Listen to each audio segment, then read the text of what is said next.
Hi, my name is Alan Cross and this is my life. I was born on the 25th of January 1952 at Maryborough, which is part of the Wide Bay region of Queensland. My younger brother Steve and I grew up in a very different time from today. I was a pretty average student, but I made a lot of friends easily and I loved to play sport. I was lucky enough to represent the Gold Coast in rugby league and hockey. Again, it was a wonderful time to be growing up. My dad, Melville Cross. Dad hated the name Melville, he always shortened it to Mel. He was a milkman, and my mum, Beryl, stayed at home cooking, cleaning and bringing up us kids. Our family moved to Southport in 1963. Mum and Dad had taken over as the licensees of the Del Plaza Hotel.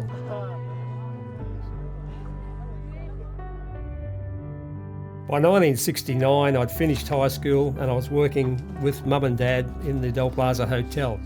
I was actually the cellar man, which is the guy that rolls the kegs in of a morning and hooks them all up and unloads the beer trucks. It was a great job, keep you very fit. One of my first mates that I'd met back in 1963 was Peter Stokes. One day while we were out fishing, Peter and I said, well, you know, we've explored all this area around here. Why don't we go and have a look somewhere else? So we looked at a map and we thought, well, the furthest place away is Perth. Let's have a look there. At the time, I'd owned a small Kawasaki motorbike. I always liked bikes, they were great fun. We used to shoot down to Cabarita and places and had a ball. But a Kawasaki wasn't going to take me anywhere, so I traded the bike in for a 1964 E.H. Holden. She was a ripper. Peter and I jumped in it one day and decided to go. We headed west. We travelled to Perth via central New South Wales, through Victoria, South Australia and across the Nullarbor. And modern cars would struggle to handle this sort of environment, but back then the old E.H. just kept on going.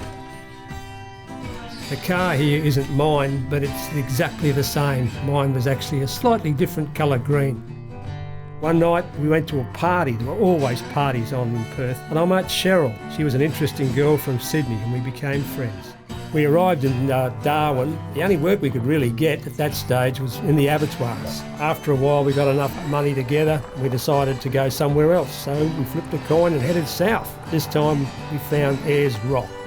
One afternoon while we were at Ayers Rock, we decided to climb the rock. We're up there looking around and we decided, what are we going to do? What will be our next move? So we pulled a coin out of our pocket, one of us did, and flipped it. Heads we go home, tails back to Perth.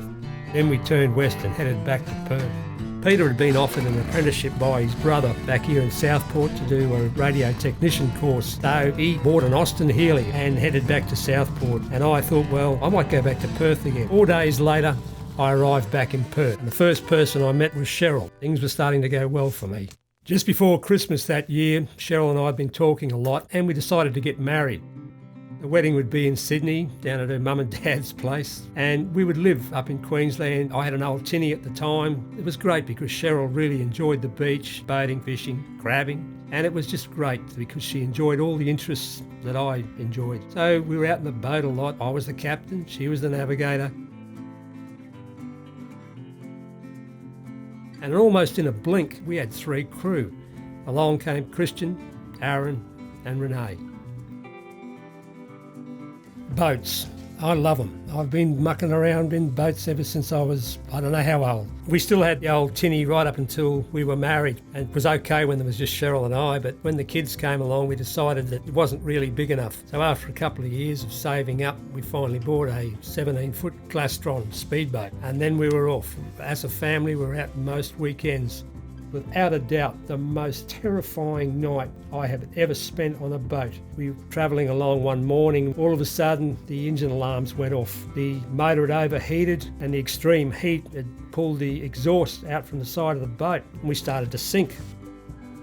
So Cheryl and I looked around at businesses and finally we decided to buy a childcare centre. Our daughter Renee came to work with us and it was a good business, but by 2005 we decided we'd had enough and we decided to retire. In 1982, we decided to get another boat, so we traded in the old Seahawk and bought a 32-foot timber boat. She was called the Meridian. It was a slightly bigger boat and a bit more room, and we managed to all sleep in it, sardine style. So the next boat we bought was the MV Seahound. Now she was a 40-foot timber Sharpie.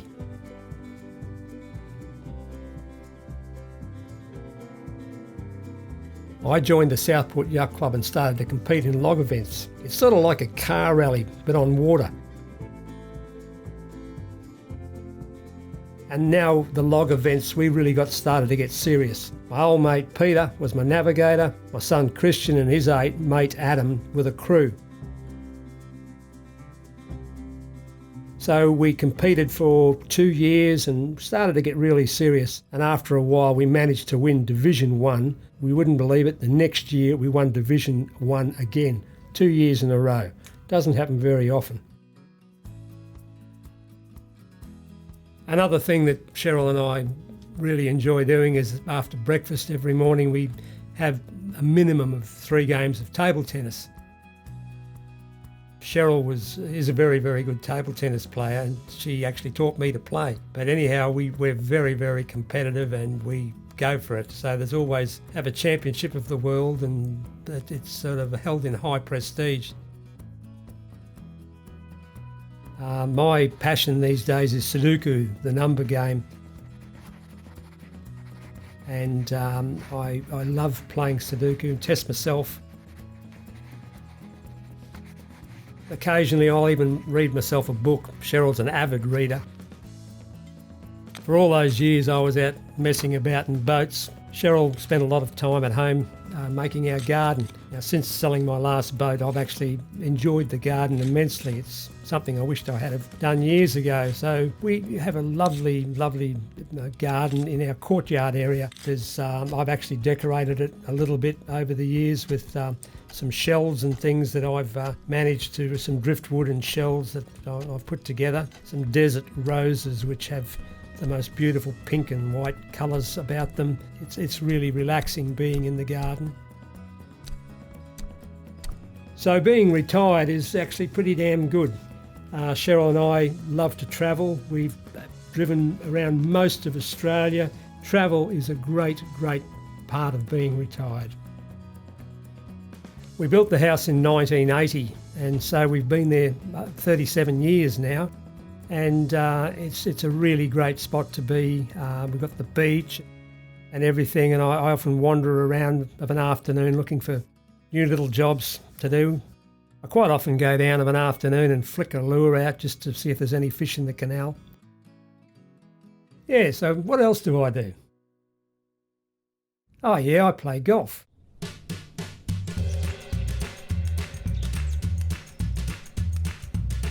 I actually started playing golf when I was about 25. At the time, my dad had the Del Plaza Hotel and the pub had its own golf club.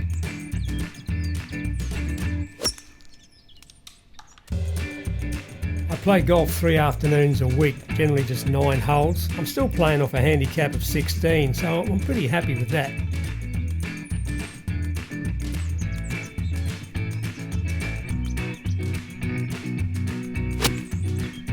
So there's a group of about 8 of us that play and that's all good fun. Once a month I do have a game with the Southport Yacht Club. They have their own competition and there can be up to 24 players in that. I've never managed to win the championship out there at golf, but I have a go every month.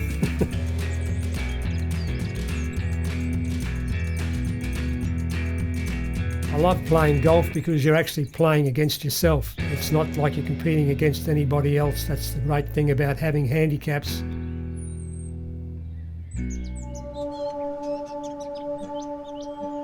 Over the years I've been pretty fortunate. I've had many, many trips up and down the coast. I've been out to the Bunker Group off Gladstone several times.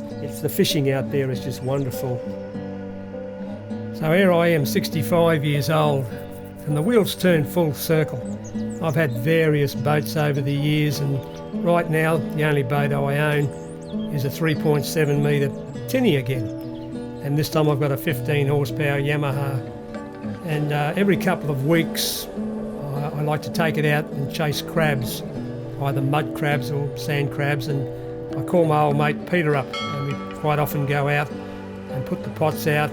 Occasionally we'll go out chasing flathead and whiting as well, but it's mainly the crabs these days. Maybe it's an age thing. You get a bit older, and to pump yabbies, it's not as easy these days as what it used to be.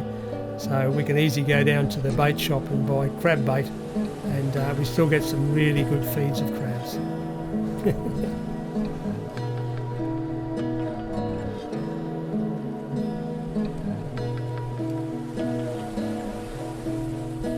Looking back over the years, I've got no regrets. I mean, things could have turned out differently. The amount of times that I've flipped a coin to make a decision, and I'd like to think that they've come out 100% right, because really you can't change what's happened in your life.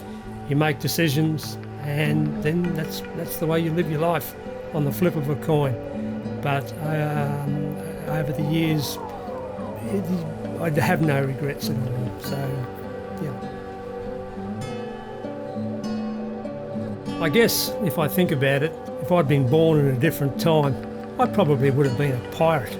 I love the thought of travelling about all over the place, flipping a coin and deciding to go here and there, the salt water in your blood, the boats, some of the boats over the years, some of the great times we've had. Cheryl and I have been very, very lucky, and I guess this story of mine is just the memoirs of a pirate.